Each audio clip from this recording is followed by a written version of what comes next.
Kit and Mr. Sprinkle decided to relax in the grasslands of Kessex Hills in order to escape the confining city life for a while. Kit unhooked the cart from Mr. Sprinkle, settled down on her back and closed her eyes with her arms behind her head for support. Mr. Sprinkle lumbered up beside her and plopped down on his side rather noisily.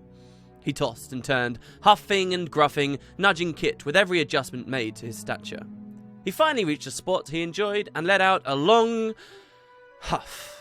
Unfortunately, after only a few short minutes, their relaxation had come to an end when a courier approached.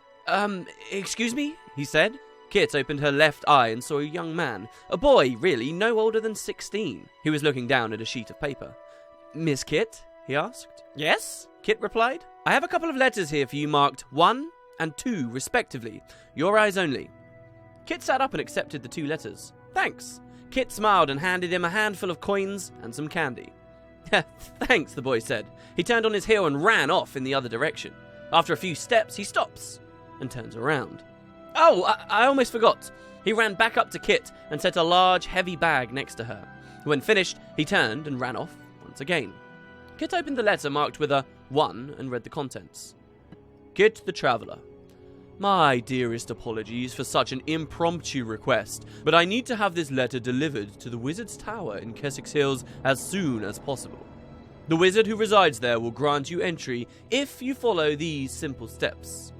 Number 1. Walk up to the tower and get as close to the cliffside as you can. Number 2.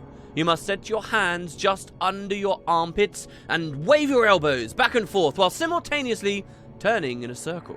Number 3. This is the most important part. You must make a clucking sound, like that of a chicken. You must do these in the order I have written, or the wizard inside will not grant you access. Hopefully that child I paid left the bag for you. Inside the bag you'll find the sum of 1,000 gold coins.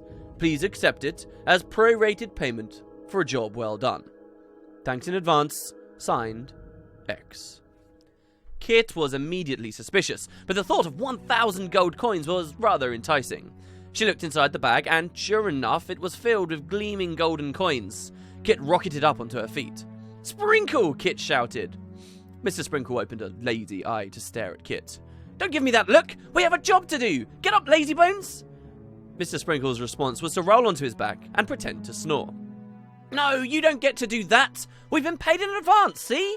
Kit opened the bag and showed Mr. Sprinkle its contents. Mr. Sprinkle let out what seemed to be an exasperated sigh. He rolled over, got to his feet, and let out a small huff. "You need to walk off all those pies anyway, big boy." Kit hefts the bag over her shoulders, and they both begin their march towards the fabled Wizard's Tower. Kit and Mr. Sprinkle got as close to the Wizard's Tower as they could. Kit set the bag down, walked to the cliff's edge, and peered over. Down below was nothing but water and waves. It wasn't a long drop though, so it seemed safe enough. "Well, here goes nothing," Kit said. She set her hands under her armpits and made wings with her elbows. She looked back at Mr. Sprinkle. "Well, aren't you going to join me?" she said. Mr. Sprinkle shook his head and huffed. "Fine, I guess I'll be the only one to see inside the Wizard's Tower." A giggling came from close by. Kit searched around but saw nothing. Perhaps it was just the wind. Kit began to flap her wings while clucking and spinning in a circle. The bag behind Kit started rustling. While Kit was distracted with her clucking and flapping, the coins inside turned into candy corn and began flowing out of the bag. The candy corn grew into a much larger side and formed into a golem. Suddenly, the golem pushed Kit off the cliff.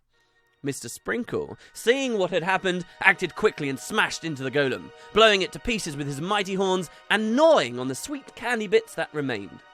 He peered over the cliffs to see Kit, thankfully, completely safe. She waved back at him and began climbing back up. Once she finally reached the cliff again, soaking wet, the giggling returned.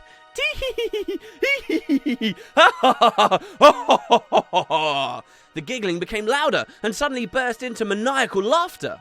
Suddenly, Mad King Thorn stood up from behind a nearby rock. "I can't believe I got you again. Although I suppose this prank was a little watered down. Get it?" Kit growled. "Ugh, you're awful. Can't you see what you're doing is hurtful and not funny? I'll never forgive you for this." Oh, come on. We all know that was funny. Look at you. You're soaked from head to toe. Kit simply stared at him. Fine, he shouted. I'll be back. Next time, you better laugh or I don't know what I'll do yet, but know that it will be bad. He stomped off, but stopped right before he reached the wagon. He grabbed 2 large boxes from inside. I don't know what these are, but I'm taking them. You owe me after not laughing at my jokes. He ran off into the distance, laughing, with the boxes held above his head. Kit's shoulders slumped. Oh man, those had the decorative pumpkins for Lion's Arch. I guess we'll have to tell them we lost their shipment. Kit and Mr. Sprinkle started their slow march back to Lion's Arch. Nearing the gate, they notice you walking out. Adventurer, can you please help me? The Mad King stole my shipment of decorative pumpkins for Lion's Arch, and I need to somehow replace them. Please help. I can't bear telling a respective buyer that I lost their shipment. Adventurers, Kit needs help replacing the decorative pumpkins Mad King Thorn stole. She'll need 5 pumpkins to replace everything that she lost.